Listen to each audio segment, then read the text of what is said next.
Tye, man, I'm so grateful to be here. We're so honored to be here with your brother. Love you so much and grateful to see how God is using you. And, man, I learned a great lesson when I was in the 6th grade. When I was in the 6th grade, I'm a baller. I love to play basketball. And when you would go to the basketball courts, they would have 2 courts. They would have the kiddie court and they would have the big boys court. And in the 6th grade, you were supposed to go to what? To the kiddie court. But I wanted to be better, and so I didn't want to be at the kiddie court, and so I would play on the big boys court. Now, on the big boys court, they would bowl you real hard, they would foul you real hard, they would beat the mess out of you, but I wanted to be on the big boys court. Why? Because the big boys, if I could play with the big boys, then when it came time for recess, I was going to be a bad, bad man. And so what I ended up doing is I would play on the big boys court and let them beat up on me, and I understood if I could get 6 points on the big boy court, I could get 12 points at recess, because I realized that I was being able to get stronger by playing on what? The big boy court.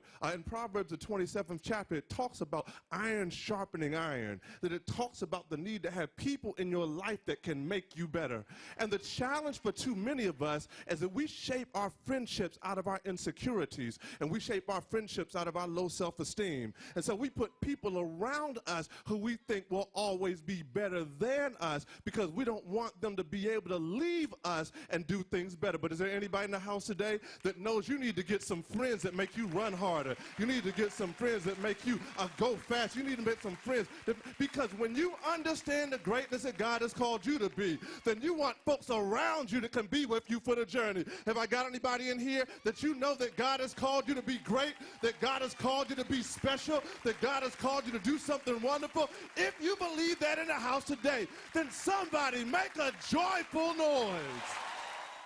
Wake up Sunday morning, gotta turn on BET. Time to get my praise on, 'cause the Lord's been good to me. You don't know like